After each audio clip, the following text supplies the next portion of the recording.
I want to take a look at the Zaitsev variation in the Ruy Lopez, which is a variation after the very common following 9 moves by both players.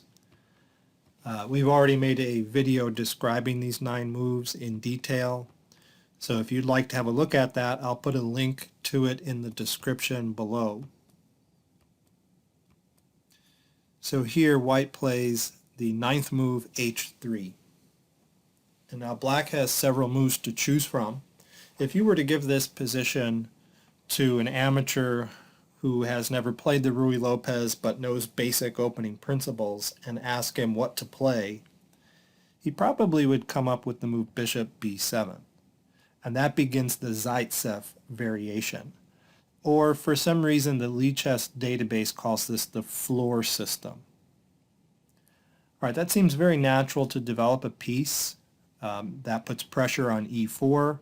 The g4 square was taken away from that bishop after all, so that should be the square it goes to. Maybe bishop e6, but this seems very natural. Now, part of the purpose behind the Zaitsev variation is to pressure this pawn on e4.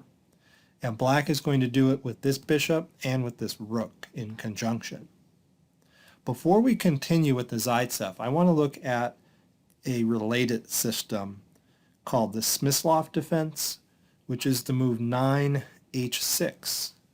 And the point of that is to keep the white knight off of g5 so that the rook can come to e8 and black won't have to worry about an attack on the f7 pawn. So play will go d4, rook e8, and that rook's putting pressure on the e4 pawn. Knight bd2, bishop f8 releases the rook. Now there really is some pressure here on e4 by both the knight and the rook. Black can play e takes d4 and reveal 2 attackers on that pawn. However, it is safe to play knight to f1 in that position, even though it removes a defender of e4. And the reason is it's safe because of a tactic. Play will continue bishop d7 generally, followed by knight g3. But just to see the tactic, what happens if black tries to win the e4 pawn? Well, after knight takes e4, white has bishop to d5, which is a common tactic in the Ruy Lopez. All right, so that's the Smyslov variation. That's 9h6. So designed to keep that knight off of g5. So back to the Zaitsev, which is bishop b7 on black's 9th move.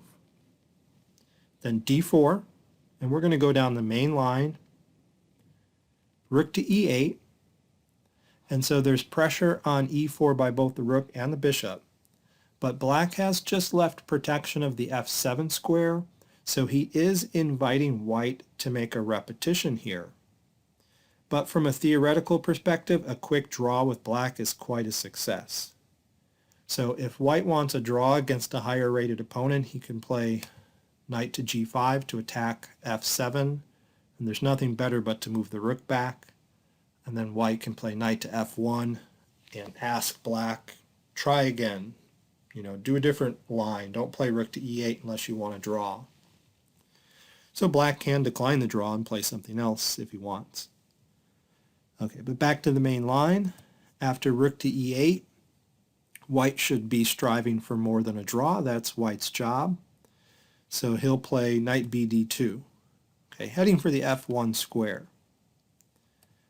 All right, but bishop f8 releases some more pressure on e4, and it discourages white from playing knight to f1, removing one of the defenders of the e4 square.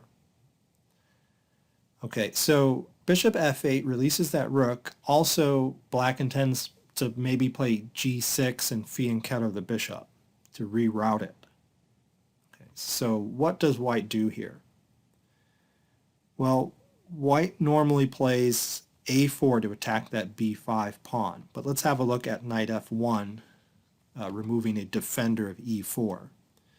Then black can play e takes d4 to release the rook, c takes d4, and then knight a5.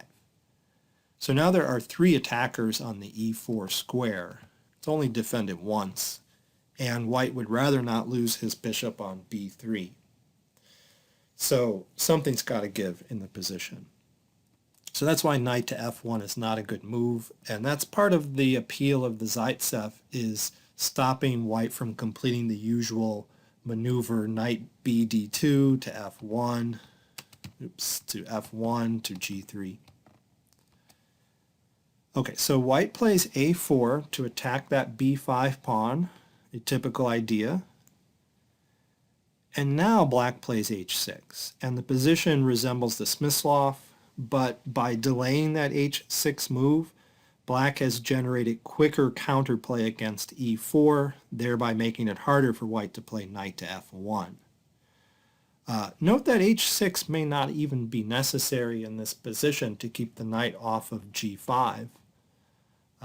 Black does want to protect f7, but some players have gotten away with playing queen to d7 instead of h6, with some success. All right, just something to think about. All right, anyway, now that black has played h6, which defends the f7 square, white turns to bishop to c2, okay, and that protects the e4 pawn, agreeing that, okay, I'm not going to get an attack on f7 just yet. So the bishop turns to defense, but it can become an active piece later on in the game. All right, then black plays e takes d4, exchanging pawns, and that looks kind of dangerous to allow white a dual pawn center like that, but the purpose is to remove this c pawn to gain the b4 square. So after exchanging pawns, black sinks the knight on b4. Excellent square for the knight. It can never be driven away by a pawn. That knight looks a lot better than the Chigorin knight that goes to a5, or the Breyer knight that goes back to its original square on b8. So this Zaitsev may be an improvement on both of those lines.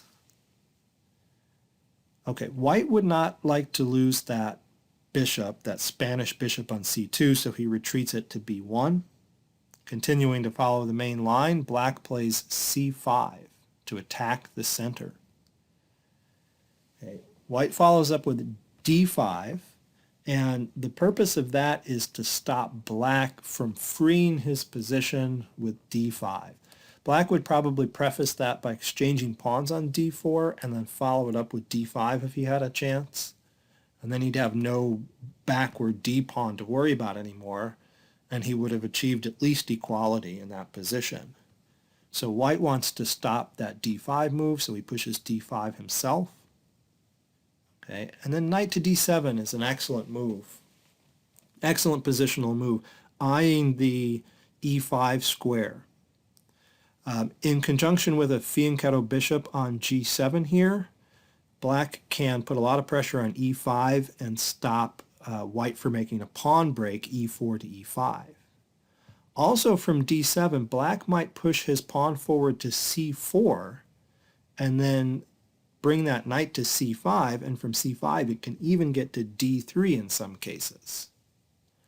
One more thing about this move, knight to d7, it releases the f pawn. So the f pawn can come to f5 and attack the e4 pawn, which is supporting the d5 pawn. So you can see a lot of black's plans.